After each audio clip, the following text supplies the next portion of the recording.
Good day, ladies and gentlemen, and welcome to Sterlite Technologies Quarter 1 FY26 earnings conference call.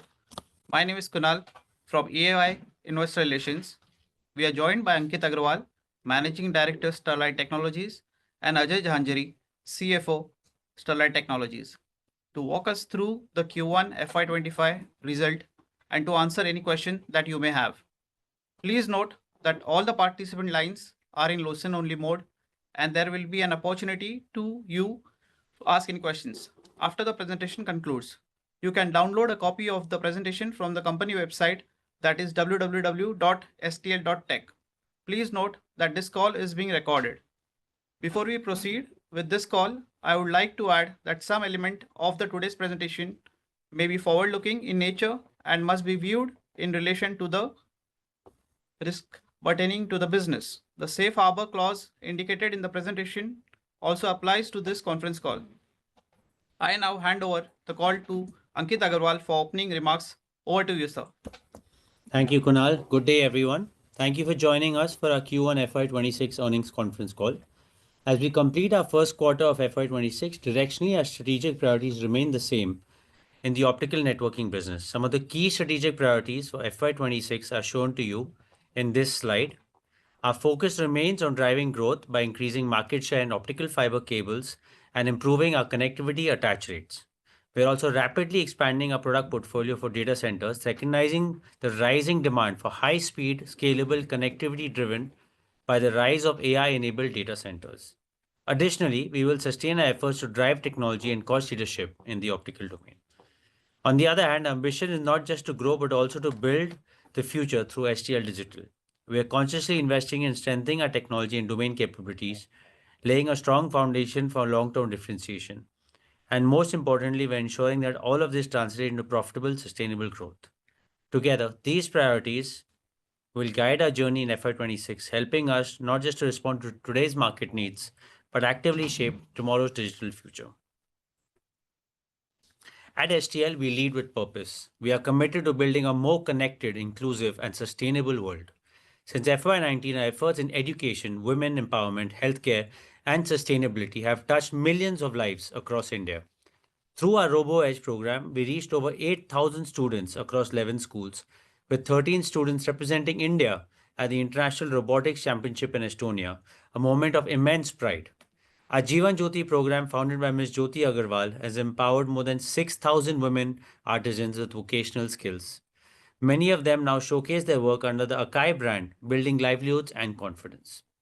On the sustainability front, we have installed 4,500 kilowatts of solar capacity, reducing emissions and promoting clean energy across our facilities. We are also partnering with 53 villages to support afforestation and water conservation, planting thousands of trees and rejuvenating local ecosystems. And through our Swasthya Suraksha, we have provided healthcare access to over 2.6 million underserved individuals in rural Maharashtra. Here you can visibly see that at STL, sustainability is at the core to our purpose. We are proud to be MSCI ESG rated A and committed to achieving net zero emission by 2030. Our strategy rests on three pillars. Environmental sustainability. Since FY19, we have diverted 2.7 lakh metric ton of waste, recycled 10 million metric cubes of water, and cut 39,000 tons of CO2 emissions through energy efficiency. 36% of procurement is local, and we have recently partnered with Hygenco for green hydrogen as well. Social responsibility. Aligned with the 16 United Nations Self-Development Goals, we impacted 19 lakh plus lives via education, empowerment, women empowerment, and healthcare. We have also installed 4,500 kilowatts power of solar capacity. Strong governance. With two of the big four as auditors and robust governance committees in place, we have earned 100 plus ESG awards in FY19. It is notable that we are the world's first optical fiber manufacturer certified for zero liquid discharge and zero waste to landfill, a true industry benchmark. In the following slides, we will showcase our performance in the optical networking business and our focused journey towards gaining market share.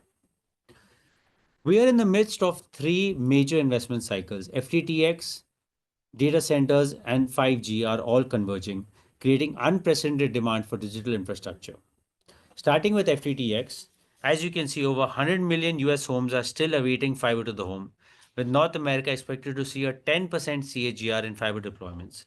Globally as well, the FTX opportunity remains strong, backed by $11 to $15 billion annual revenue potential. Next, the data centers are fueling robust demand for optical fiber with 21% global CAGR in optical cable demand projected through 2029. In India alone, data center capacity is expected to go 4x by 2028, supported by over 65,000 crores in planned investments.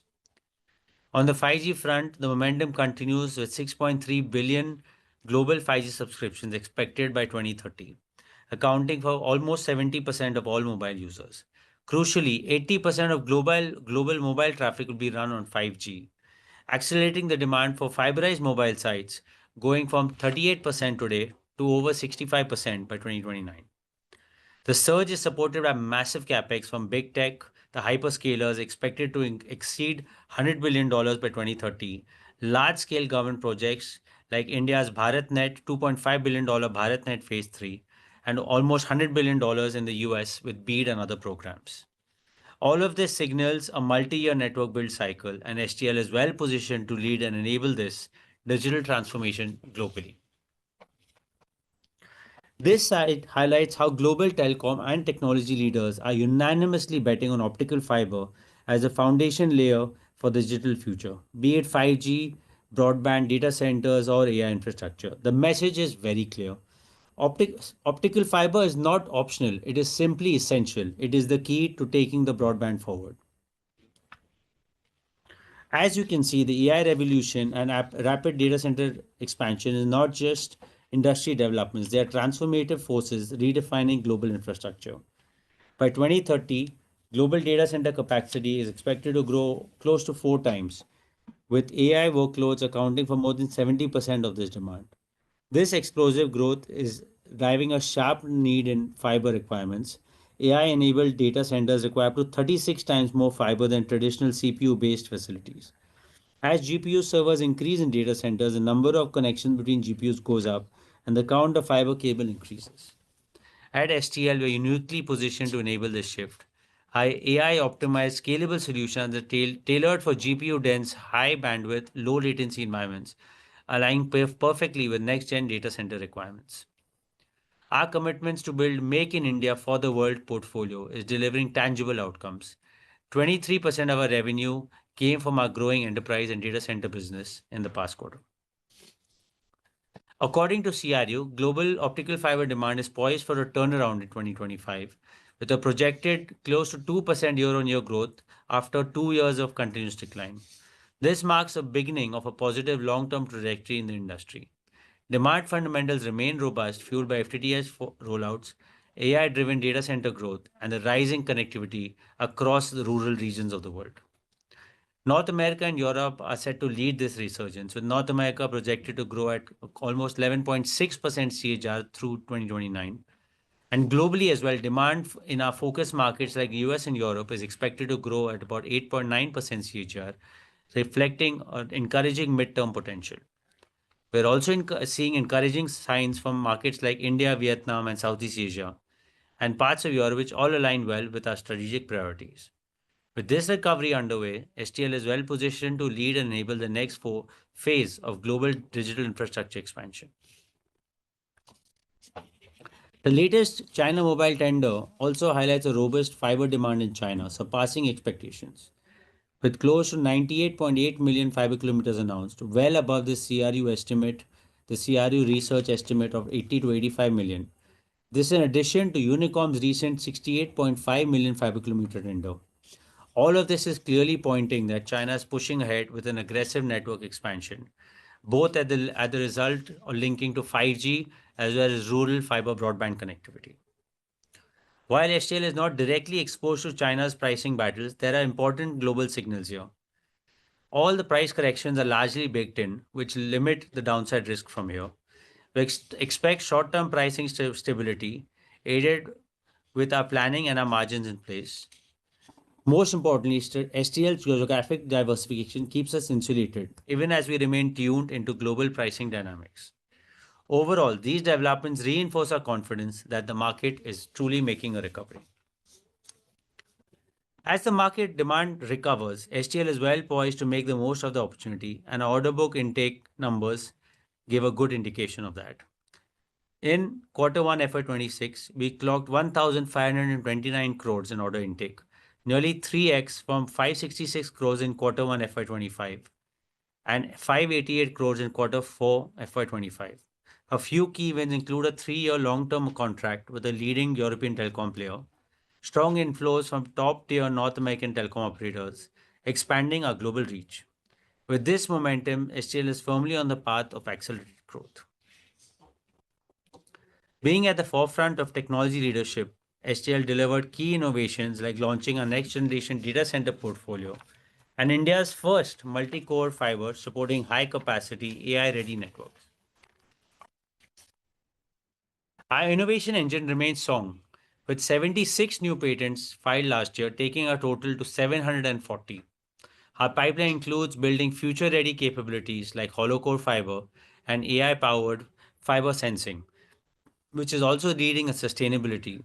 While we are also leading a sustainability with green hydrogen pilots and the world's slimmest optical fiber at 160 micron. We are proud to introduce STL's newly launched data center portfolio designed to meet the performance, speed, and scalability of demands of the AI era.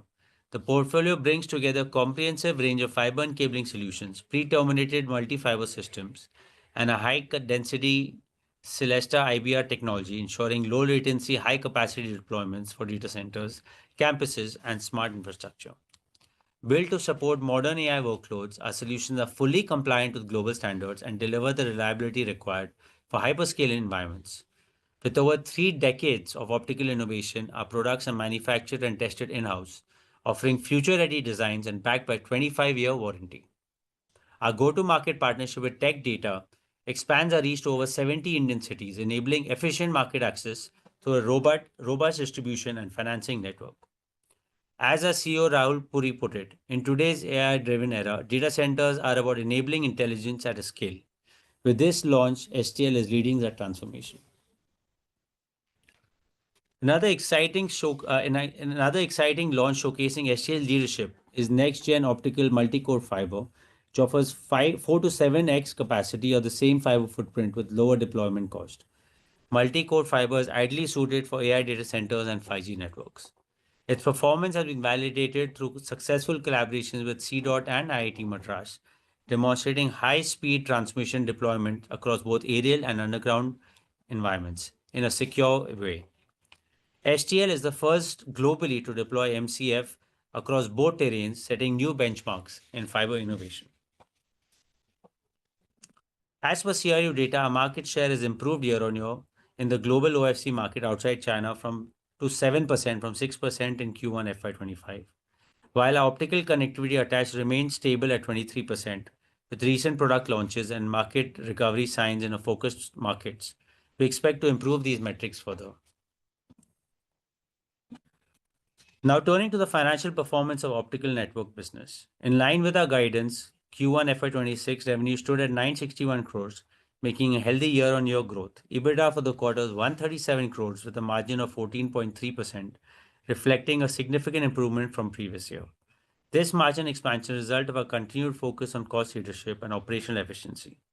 With strong fundamentals in place, STL is well positioned to accelerate growth in the optical segment in the coming quarters. We are well positioned to scale optical networking business through a combination of strategic and operational strengths. With completed capacity expansions, we are now closer to key markets and are already seeing strong traction, particularly in North America. Our ongoing focus on cost optimization across variable and fixed costs are beginning to yield tangible results. On the innovation front, STL continues to lead with over 740 patents and a strong emphasis on developing category-first solutions, especially in our data center portfolio. We are also deepening customer engagement by co-developing end-to-end customized connectivity solutions that support our scaling of our connectivity optical business. Additionally, evolving global trade dynamics, particularly the US-China tariff environment, are opening new opportunities for India-based manufacturing, positioning us quite well to capture incremental global demand. Now, let me take you through our continued growth momentum in STL Digital. As you can see, STL Digital continues to gain strong momentum driven by our global presence, domain expertise, and focus on customer centric innovation. In Q1, we added 4 more marquee clients, taking our total to 30 global customers, and we signed multi-million, multi-year contracts with 2 leading healthcare providers in the Middle East. For digital marketing, we also increased our presence in the life sciences vertical. We have also delivered key projects across engineering, enterprise applications, and support services, reinforcing customer confidence in execution. Currently, offerings span AI, cloud, cybersecurity, SaaS, and product engineering, serving sectors like technology, manufacturing, energy, as well as healthcare. Backed by a 1100 plus strong team, 22% of whom are women, and delivery centers across India, the US, and the UK, we are well positioned for the next phase of growth. STL delivered a strong performance Q1 FY26. We posted a revenue of 64 crores in Q1 FY26 with an open order book of 313 crores. Our sharp focus on profitable growth is yielding results with EBITDA of 1 crore for the quarter. We remain committed to sustaining this positive trajectory and confident of maintaining the momentum in the coming quarters. Now, I will hand over to Ajay Janjari, CFO of STL, Optical Networking Business, to take you through the financials. Thank you, Ankit, and thank you everyone for joining us today. Let me walk you through our key financial highlights for the first quarter of FY26.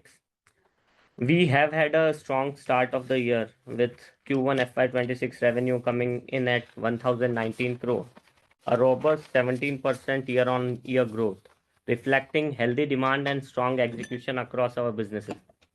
Our profitability has also improved meaningfully as EBITDA for the quarter stood at 140 crore with margins expanding to 13.7%.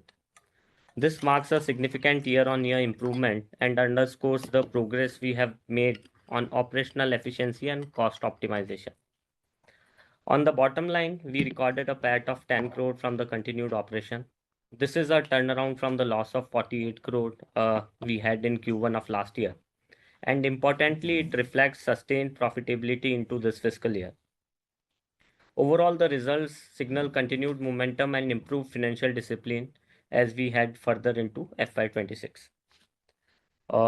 In Q1 FY26, we continued to deepen our global presence with significant order wins across key markets.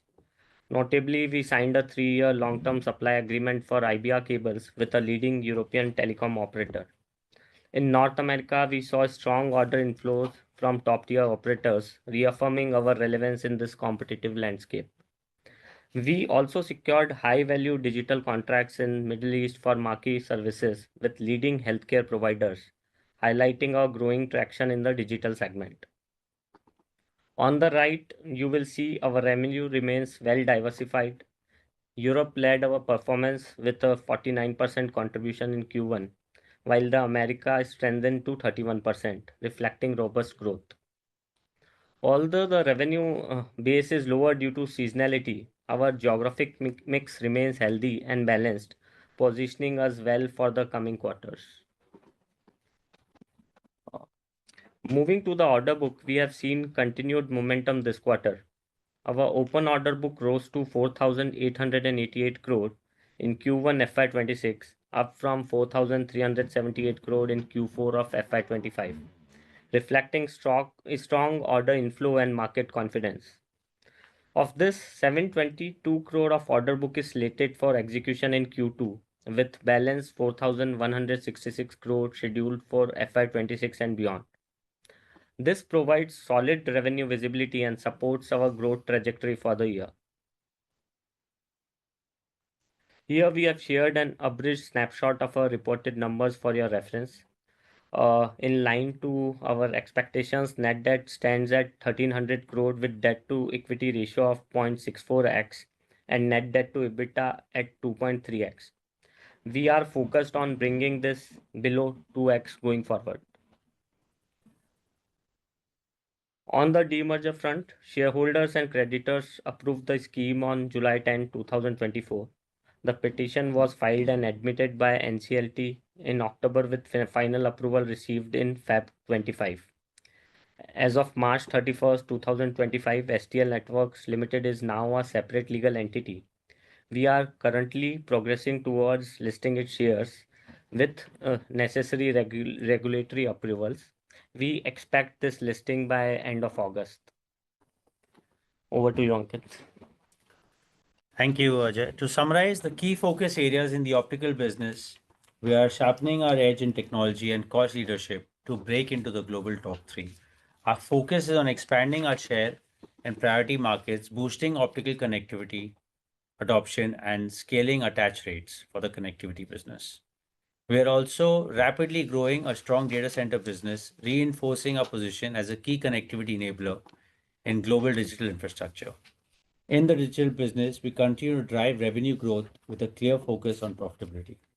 Together, these priorities set a strong foundation for scalable and sustainable growth. With this, I now hand the call back to Kunal. Thank you. Thank you, Ankit. Ladies and gentlemen, we have now come to the end of our presentation and we shall move to question and answer session. Please note that if you want to ask a question, you can click on the raise hand button and we shall take your questions one by one.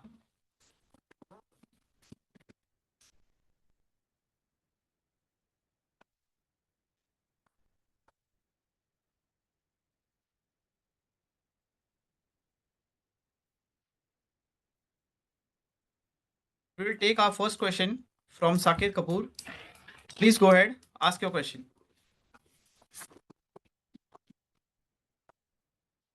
Hello. Yes, Saket. Yes, sir. Namaskar, sir, and thank you for this opportunity.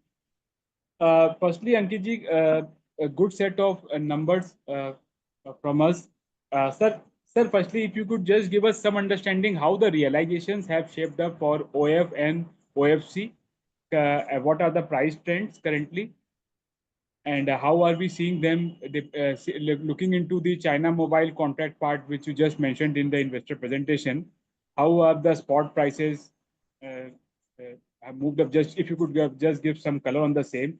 And then comes our question on the finance cost part. To our CFO, the quarterly finance cost is down quarter on quarter, definitely from 65 to 50 crores. So what should we expect this number going annually? And what steps, sir, are you taking in terms of reducing the impact of the finance cost going ahead? Yeah, so to begin with, on the finance cost first, so as you rightly said, we have shown consistent decrease in finance cost, mainly attributed by also the reduction in debt, which we are showcasing continuously. Going forward, we will generate cash consistently, and that will help us in reduction in interest cost. Along with that, the global reduction in interest cost will also help us. So if I talk about a range, we will reduce it by maybe 5-6% more going forward. But that will take time and that will depend on the cash generation which we are committed for. Okay, so this run rate will continue, sir? 50. Yeah, this run rate will definitely continue. It is going to improve further with more interest rate impacts which will come to us, because still there is a lag. The rates are down, but market takes time to pass it on. You have seen some amount of improvement in Q1. You will gradually start seeing it for next quarters as well. And Saket, your question on the market, I won't comment on specific pricing for competitive reasons, but I think it's fair to say that broadly the market prices have stabilized, they've bottomed out. As we showed that there is strong volume demand that's come through with China Mobile and Unicom tenders. That's also led to both stabilization of prices in China and some level of consolidation as well. As we said, our focus markets for growth are particularly in Europe as well as in the US. And so to that extent, we continue to see the prices to be stable. As the market improves, particularly in the US, we may see some small improvement in realization in that market in the coming quarters.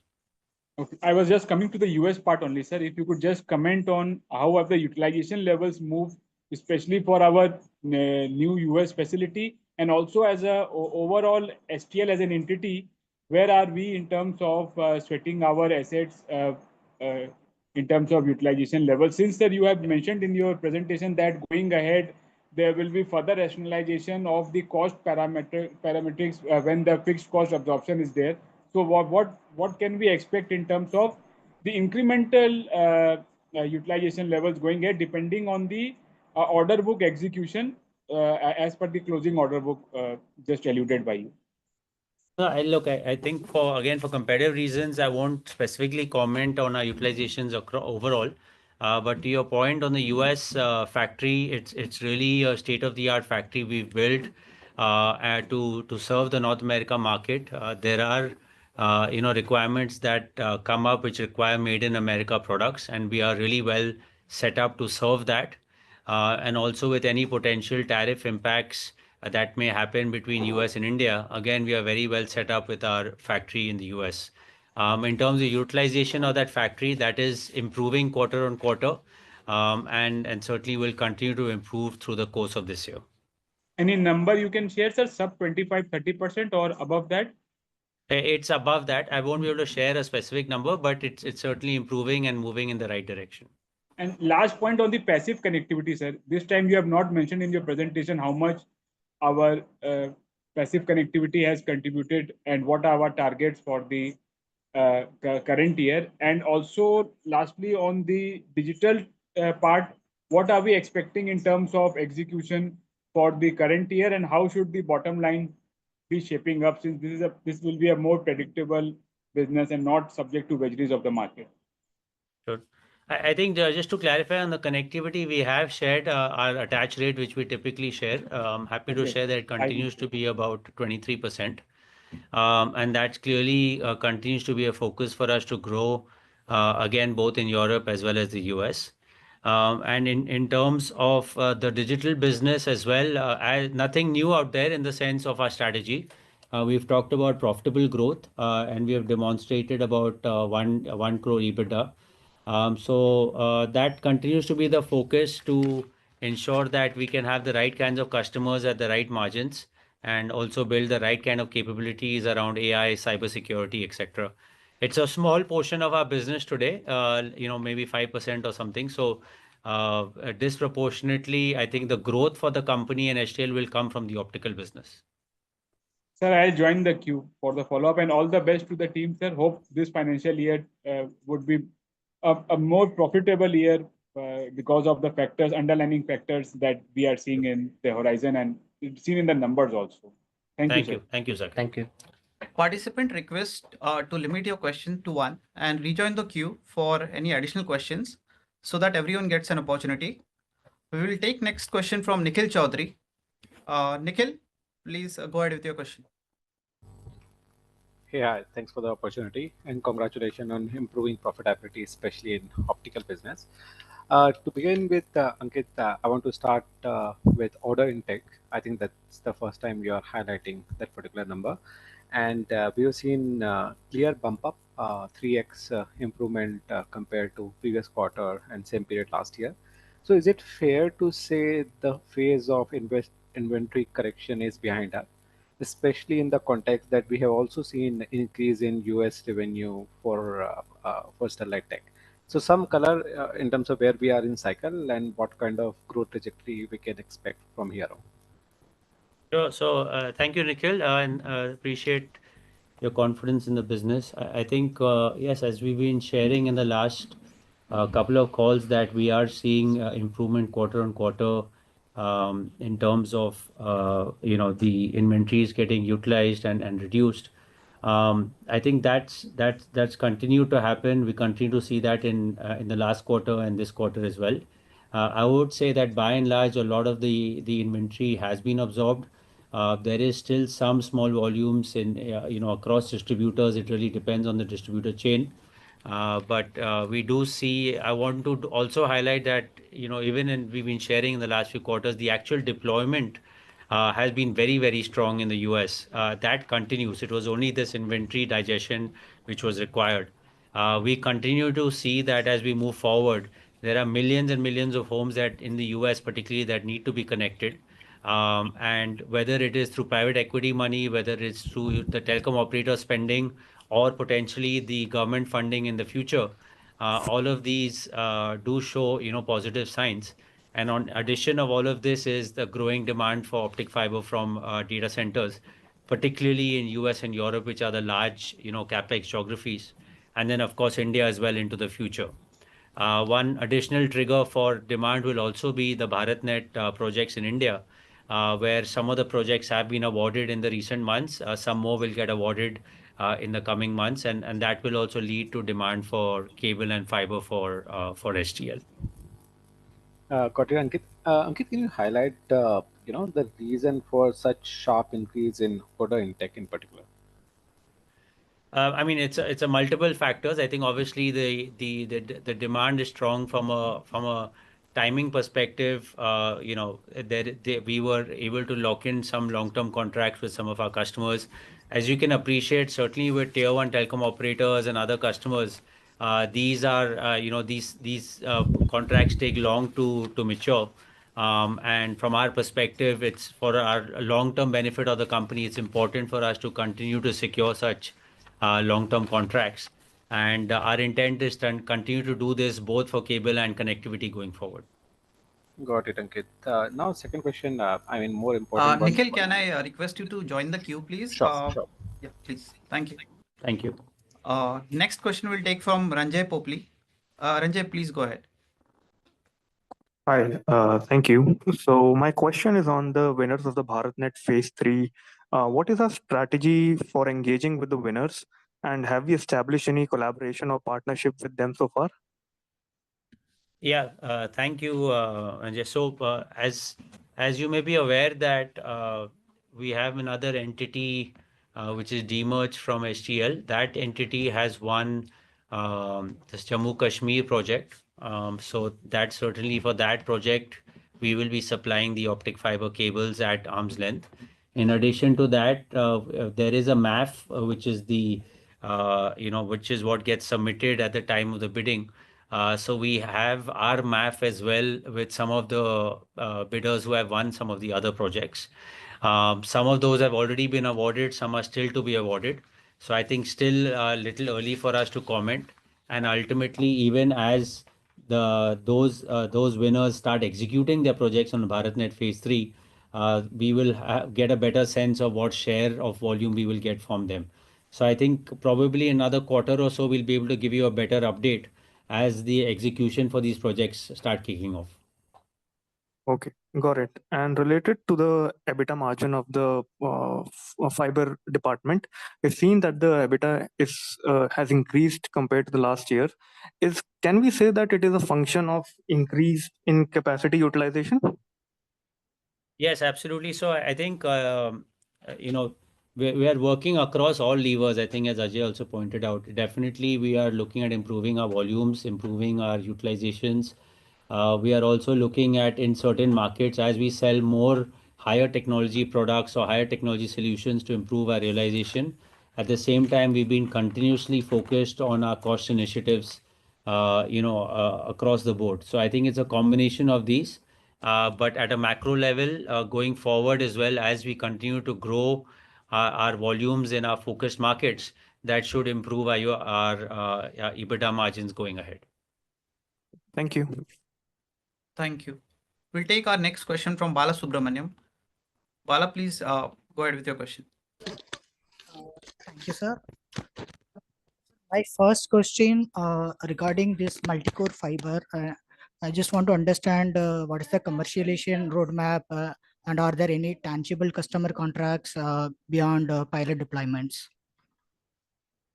Yeah, so at a simple level, Bala, thank you for your question. I think at a simple level, the whole thought process is that, whether it's data centers or telecom operators within a certain distance and a span length, you're looking at how do you increase your capacity of bandwidth multifold.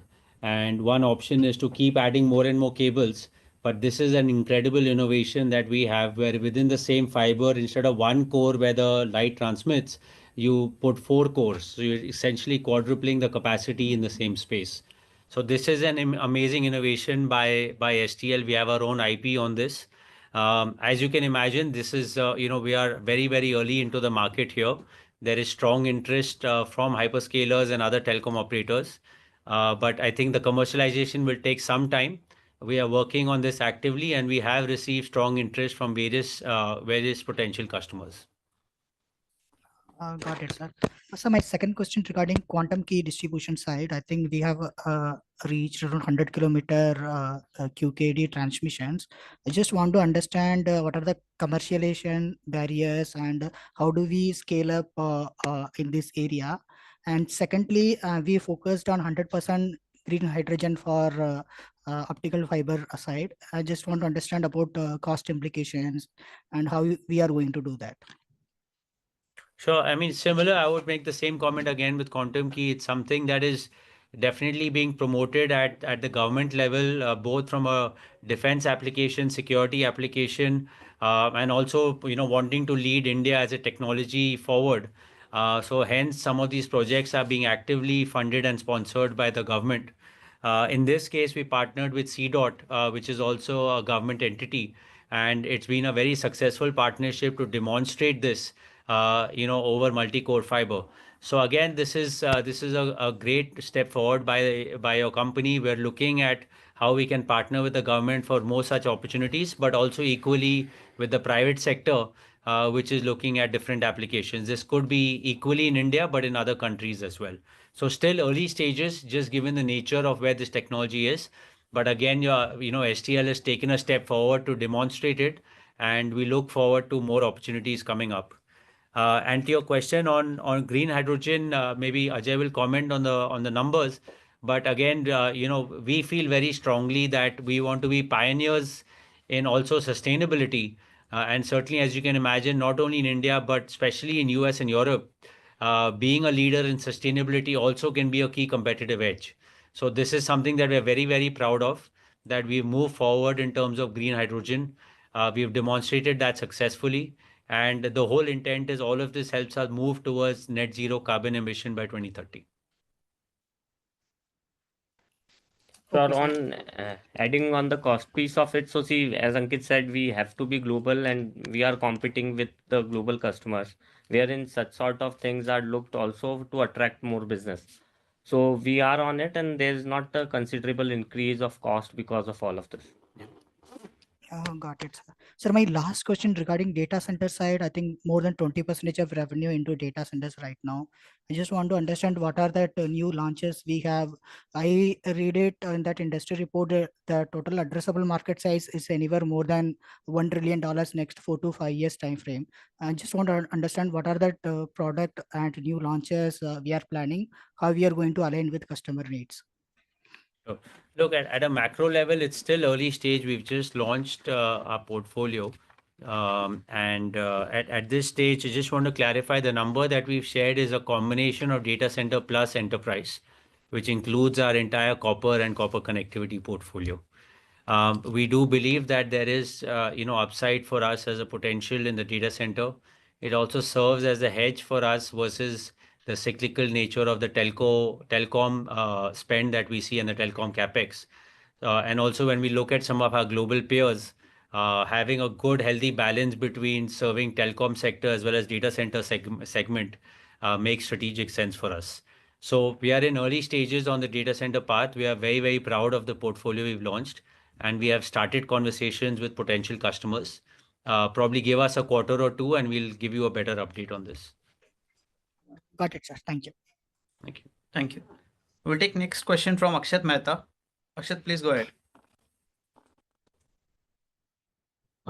Hello, thank you for the opportunity and your great set of results.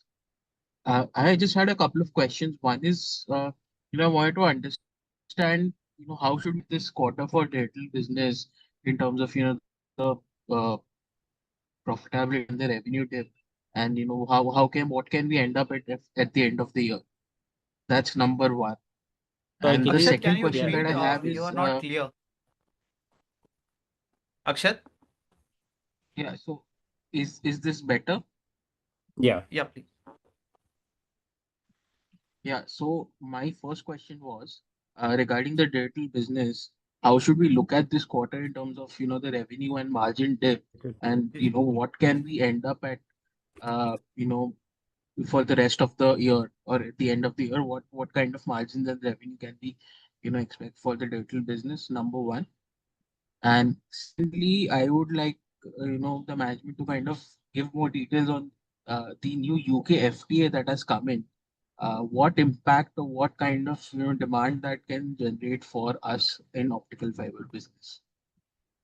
Yeah, I mean, I'll take the second one. Of course, it's a good step overall. I think the way the agreement has been done is positive. From STL perspective, we were already serving the India market, the UK market quite actively from India.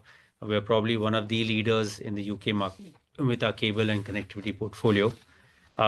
This doesn't change anything for us in that sense. It can't, it remains to be products that we can sell into the UK market without duty. So to that extent, it's neutral to positive for us.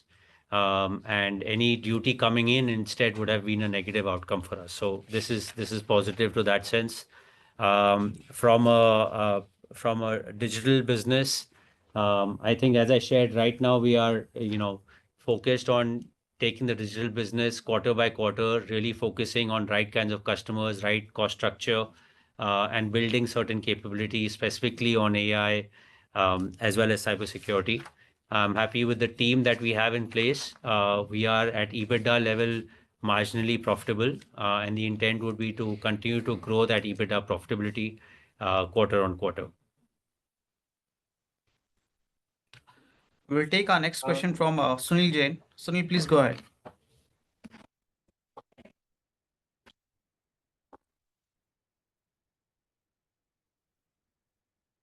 Yeah, am I audible? Yes. Yes. Yeah, sorry. Sir, I was just talking about the capacity utilization. Last time you said that your utilization is around 45%. So where do we expect this capacity utilization in, say, 1 year or from here? Sure. So, thank you, Sunil. As we shared, we won't be sharing specific utilization numbers going forward from a competitive purpose. But as you can see from the numbers, our utilization has improved, quarter on quarter. And certainly the intent is, as we continue to grow in our focus markets, to continue to take it forward. One part we have guided in the past is that, as we move this back towards around, say, 70% utilization, we are confident of getting to that 18 to 20% EBITDA margin. And we've demonstrated that in the past about 2-3 years ago. So that's really where our first focus is, to continue to drive that while we keep the cost structure and everything else in the right level. So I think to answer your question, that's the general direction we're driving. I can't give a specific quarter or time frame by which, but I'm confident that we'll move towards that in the coming quarters. Yeah, one small question also about this data center. Since you had launched the product portfolio or complete package now, so whether we were supplying these parts earlier to other people or no, this is the first time we will be pursuing this business.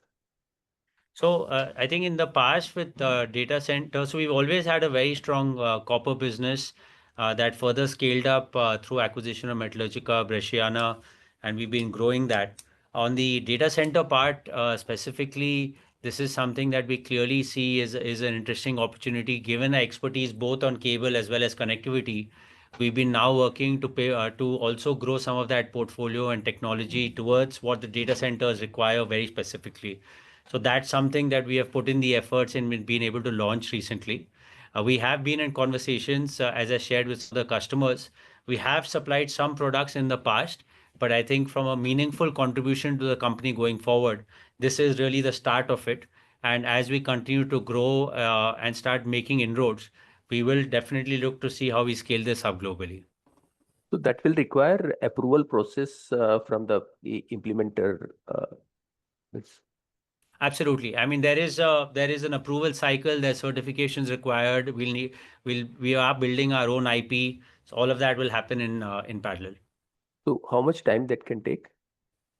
I mean, it's just a function of geographies as well. Probably our inroads into the Indian data centers will be first, and then as we achieve those successes, then we will look to scale up into other geographies. Great, sir. Thank you very much. Next question we'll take from Aditya. Aditya, please go ahead. Yeah, thanks for the Sterlite opportunity. Technology. Yeah, thanks for the opportunity. Great set of numbers, Ankit. So I was checking the previous quarters, we were hitting the run rate of 1000 crores or 800 to 1000 crores. When do you see the scale up going up? I mean, 1200 or 1300 or 1400 crores of quarterly run rate. When can we expect that? That is my first question.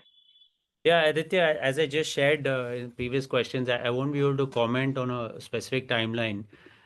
We are driving our capacity utilization specifically on the cable side upwards. We are positive about the markets improving, particularly North America and Europe.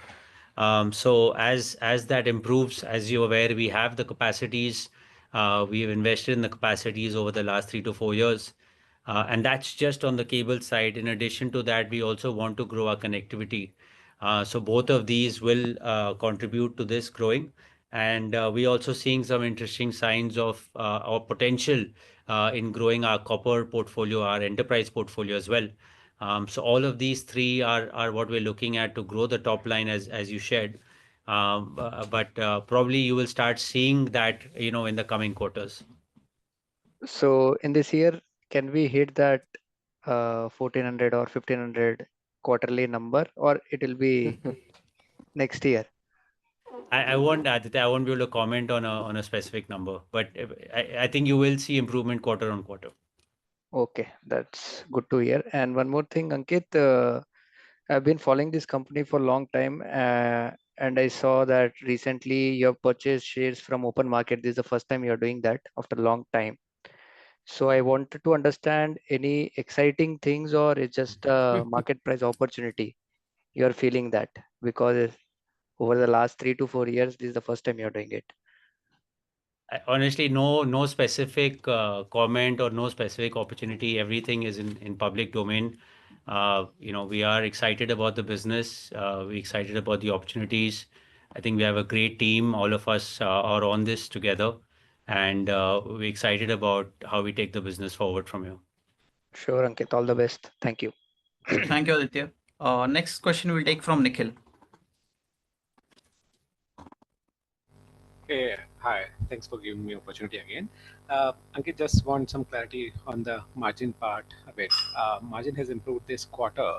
So was it driven by, let's say, change in mix, higher realization, or maybe some cost decline? And connected with that, I also want to understand the tariff impact. I think that's obviously taken the center stage. We had 10% tariff impact this quarter from US. So can you quantify the US impact on margins, and what's the outlook ahead? So Nikhil, I'll take this. So as you rightly said, margin has improved for the quarter due to change in geographical mix with higher revenue contribution from US region, which obviously has a better margin profile. There has been an impact of tariff, definitely, but that has been partly offsetted by customers there. US is a market wherein, it's quicker in terms of absorption of any cost which is going there. So there is a slight impact. We can't tell you the number as of now, but yeah, that looks promising. You can see even after having those tariff impacts, margins are improving for better. Got it. Last one, if I may. Ankit, just want to understand the tariff scenario, especially in context of, there is a higher tariff on Vietnam, there is a tariff on China, and there is some rate of tariff on India. So just want to understand how it will play out for Sterlite Tech with different tariff rate now out. So obviously, we're watching it very closely, and if you look at least the recent announcements, the expectation is that it's somewhere between 10 to 20% is what we are seeing in the domain. If you look at Indonesia or other countries, our guess is as good as yours in terms of where this finally lies. But I think we're very proud that we have proactively set up this factory and expanded that factory in the US. And so we're very well set up for meeting the requirements with our local manufacturing. and then supplying the fiber as required. And certainly from from a tariff of supply from India to the US, I continue to believe, as Ajay just shared, up to a certain level, we definitely think should be absorbed by the US customers, and possibly some margin we would have to absorb. But I think ultimately, regardless of all this, the biggest element in all of this will be how much the demand continues to grow in the US. How does the demand supply mismatch happen going forward? I think those elements and the lead times as well in the US market for our products, all of those will be much bigger factors. Got it, Ankit. Thanks a lot and good luck for coming here. Thank you. Thank you. We'll take next question from Bala Subramanian. Bala.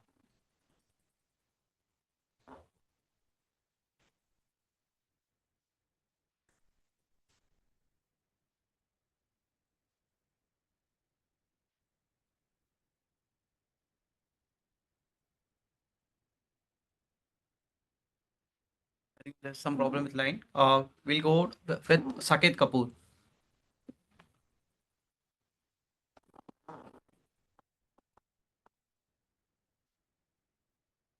Yes, sir. Thank you for the opportunity again, sir.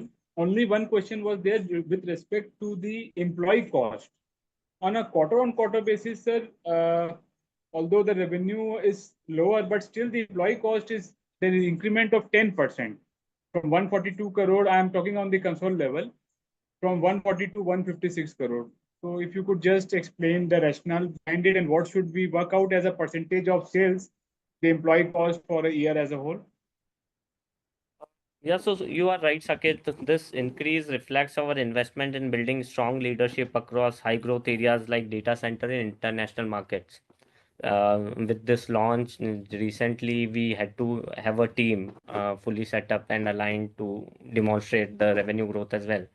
So going forward, what we see is you'll start seeing results quarter on quarter on this increased cost.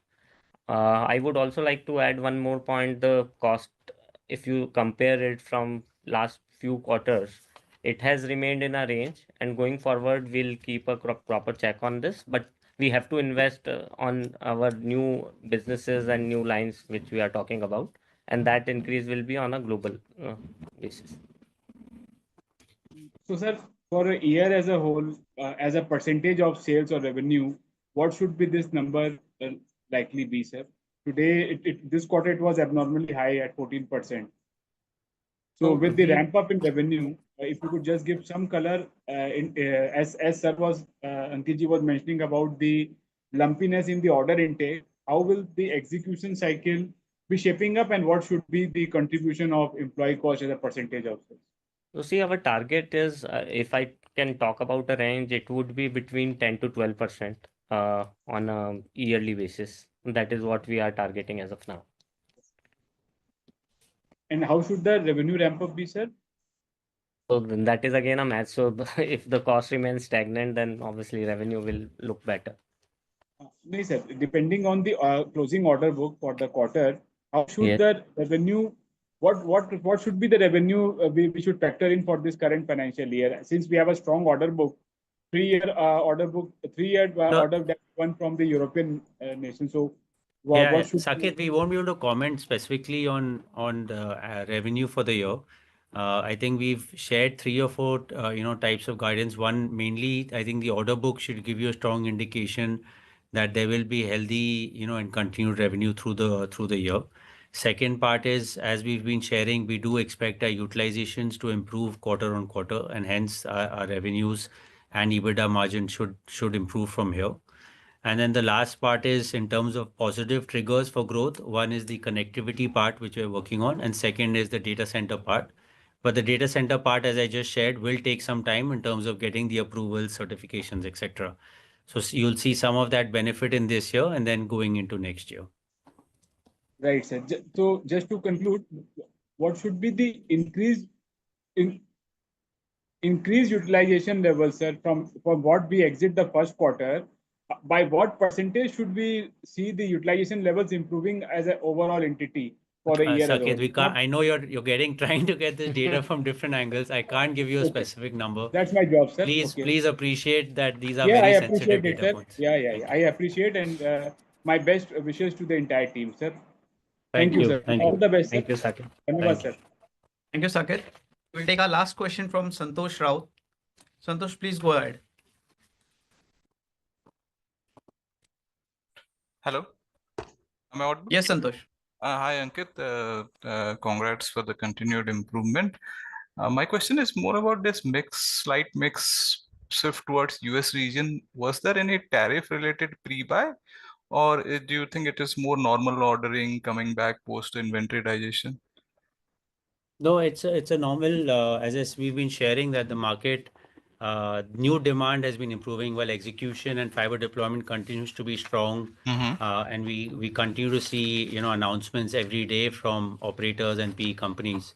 So I think the execution will continue to be strong. And as we've been sharing the digestion, a lot of that's happened and hence linked to the new demand, both from our US facility as well as from India, we've been able to increase our serve and our sales into the US market. Okay. And then my second question would be, some quarters back, you had mentioned that some of your products were data center specific products were under testing with some of the data center players. So any update on that? Yeah, so as I said, these are long cycles. We continue to both build the product portfolio, continue to have our own IP, which is very important. At the same time, continue to innovate because not only do we want to provide what's in the market, we want to do something better. So all of that's happening in parallel. As I said, give us a couple of quarters, 1 or 2 quarters. We'll keep updating you about the progress we're making. But we're very excited about the potential of this business. Thank you. Thank you, everyone. With this, we now come to the end of the question and answer session. And now I hand over the call back to Ankit for closing remarks. Thank you, everyone, for taking your time to hear us out. We continue to remain very excited and motivated to drive this business forward. We also see a tremendous potential through our business to connect the unconnected across the world and particularly here in India. We remain available for answering any of your questions, including myself and Ajay. And once again, thank you for taking the time. Jai Hind. Thank you. If you found this video helpful, please like, share and subscribe for latest upcoming videos.